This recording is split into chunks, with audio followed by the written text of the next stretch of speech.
안녕하세요. 부천 약대초등학교 교사 송혜남입니다. 오늘은 노벨 엔지니어링을 통해 구현하는 학년별 인공지능 융합 수업 사례에 대해 공유해드리고자 합니다. 노벨 엔지니어링은 소설을 뜻하는 노벨과 공학을 뜻하는 엔지니어링의 융합적인 수업 방식으로 책을 읽고 책 속 문제점을 파악하여 그 해결책을 스스로 제시 설계해보고 이야기를 다시 써보는 과정을 말합니다.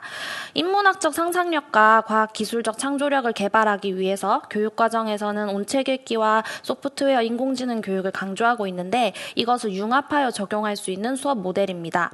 특히 정보교육 종합계획에서는 협력적 문제 해결력과 인성, 창의성 신장 을 위해서 노벨 엔지니어링을 융합 수업 모델로서 추천하고 있는데요. 이 수업 모델은 어려움을 겪고 있는 책 속 주인공을 도와주자는 맥락을 가지고 있기 때문에 인문학적, 사회적 관점에 대한 학습도 자연스럽게 가능하다는 장점이 있습니다. 간단하게 말해서는 책을 읽고 책 속의 문제점을 찾은 후 그것을 어떠한 공학적인 해결로서 제시를 하고 이야기를 바꾸어 쓰는 과정을 말합니다. 오늘은 특히 소프트웨어 인공지능 교육에 융합한 사례를 공유해드리고자 합니다. 첫 번째 수업 사례는 오토드로우를 활용한 저학년 노벨 엔지니어링 수업 사례입니다. 많이들 활용하시는 오토드로우를 책의 맥락을 더하여 제시해 보았습니다. 로봇 만들기는 어려워라는 책은 수세기 로봇을 만들면서 오류가 생기는 후다닥 박사의 이야기를 그림으로 재미있게 풀어가고 있습니다. 여기에 나만의 로봇을 디자인해보자라는 맥락을 아이들에게 제시해 보았는데요. 아이들이 자기에게 필요한 로봇을 브레인스토밍한 내용입니다. 2학년 학생들은 안전을 지켜주는 로봇, 복도에서 뛰는 사람을 감지하는 로봇이 필요하겠다고 생각을 했습니다. 그리고 오토드로우라는 툴을 활용해서 손쉽게 자신만의 로봇을 디자인해 보았습니다. 그런 다음에 이 로봇이 있다면 어떤 새로운 미래가 펼쳐질지 생각하면서 이야기를 다시 표현하고 그림으로 나타내 보았습니다. 이렇게 저학년 학생들의 경우에는 글을 쓰는 것이 어렵기 때문에 그림으로 표현해 보아도 좋습니다. 다음 수업 사례는 크롬 뮤직랩을 활용한 중학년 노벨 엔지니어링 수업 사례입니다. 크롬 뮤직랩은 손쉽게 나만의 음악을 만들 수 있는 플랫폼인데요. 여기에도 마찬가지로 책을 활용해서 맥락을 더해보았습니다. 레인보우 합창단이라는 책은 필리핀 엄마와 한국인 아빠 사이에서 태어난 주리가 학교에서 받은 차별과 상처를 다문화 친구들로만 이루어져 있는 레인보우 합창단에서 극복해 나가는 과정을 그린 120쪽의 동화입니다.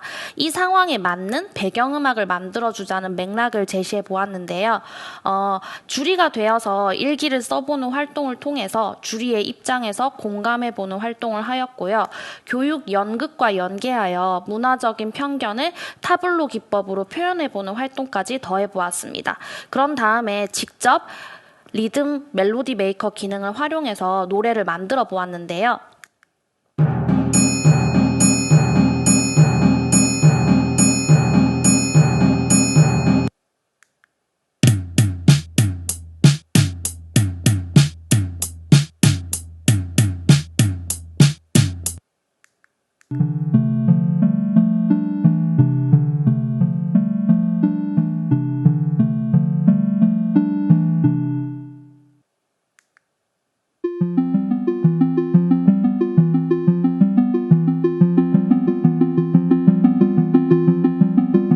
지금 들으신 음악들이 학생들이 크롬 뮤직랩을 활용해서 만들어낸 자신만의 노래입니다. 이렇게 크롬 뮤직랩을 단순 체험하는 방식에서 넘어서서 이 책 속 상황에 어울리는 노래를 만들어주자는 맥락을 제시할 수가 있습니다.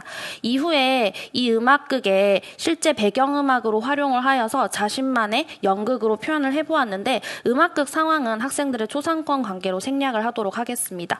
이후에 학생들은 자신들이 만든 배경음악으로 만든 음악극 과정을 통해서 어떤 새로운 미래가 펼쳐질지 상상하면서 이야기를 바꾸어 써보았습니다. 그리고 이번에 공유해드릴 내용은 전래동화 속 상황을 활용한 고학년 노벨 엔지니어링 수업 사례입니다. 전래동화는 노벨 엔지니어링과 논외로 학생들이 과학기술, 공학을 좀 더 재미있게 여길 수 있다는 점에서 과학교육에서도 스토리텔링형으로 많이 활용하고 있는데요. 헬림 달림 속 사례를 활용해서 인공지능이 어떻게 유용하게 사용되는지를 융합해 보았습니다. 먼저 산출물을 보여드리도록 하겠습니다. 정말 엄마 맞아요? 엄마 목소리치고는 좀 굵은데 문 밖에 누구세요? 제가 확인해 드리겠습니다. 카메라에 손을 비춰주세요.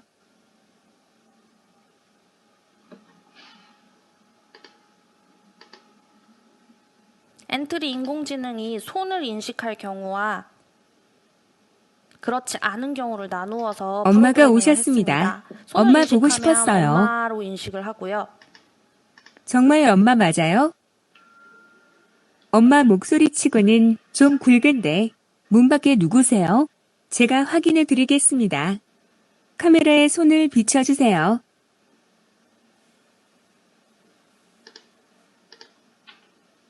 호랑이 사진을 인식했을 경우에는 예끼 호랑이 신고를 녀석, 하겠다는 여기가 내용으로 어디라고? 프로그래밍을 경찰서에 신고한다.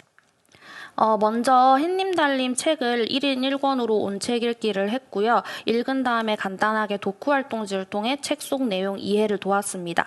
조금 더 문제 상황을 공감할 수 있도록 하기 위해서 마인드맵을 그려보았는데요. 학생들은 만약에 호랑이가 찾아온 상황이라면 CCTV로 보겠다, 초인종으로 보겠다, 또는 112에 신고를 하겠다. 우리 집 초인종에 가족들의 얼굴을 등록해놓고 가족이 아니라면 신고를 하겠다 등의 다양한 해결책을 내놓았습니다.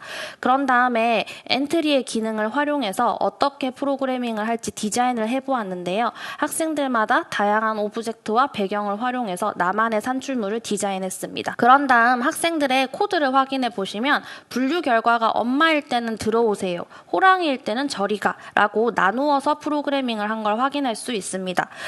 이렇게 노벨 엔지니어링을 활용하면 같은 엔트리 인공지능 기능을 사용하지만 학생들마다 다양한 이야기를 그려낸다는 점이 인상 깊습니다.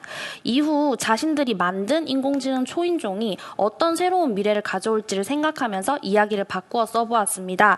이 학생의 경우에는 인공지능 초인종으로 신고를 해서 오누이가 행복하게 잘 살게 되었다는 새로운 이야기를 상상했습니다. 이렇게 노벨 엔지니어링으로 수업을 했을 때 인공지능을 단순히 활용하고 체험하는 것에서 넘어서서 인공지능을 문제 해결에 활용해 본 경험을 통해 기술의 유용성을 인식하고 더 나아가 이 기술이 사회적으로 어떤 영향력을 미칠지까지 생각하는 모습을 볼 수 있었습니다. 노벨 엔지니어링의 장점은 다음과 같습니다. 첫 번째로 교과서에 담을 수 없는 빠른 속도의 미래 과학, 기술, 공학의 발달을 자연스럽게 융합하여 수업이 가능합니다.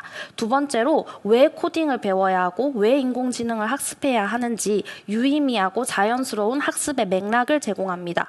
세 번째로 이야기는 현실의 상황을 반영하고 있습니다. 이런 이야기를 수업에 활용함으로써 인간에 대한 이해와 함께 윤리적 관점, 사회적 관점에 대해서 자연스러운 학습이 가능합니다. 저는 이렇게 노벨 엔지니어링을 인공지능 융합 수업에 활용했을 때 조금 더 명확하고 유의미한 학습 맥락이 제공된다고 생각합니다. 노벨 엔지니어링에 대해서 조금 더 알고 싶은 선생님께서는 홈페이지를 참고해 보셔도 좋습니다. 노벨 엔지니어링을 활용한 자연스러운 인공지능 융합 수업을 한번 해보시길 권해드립니다.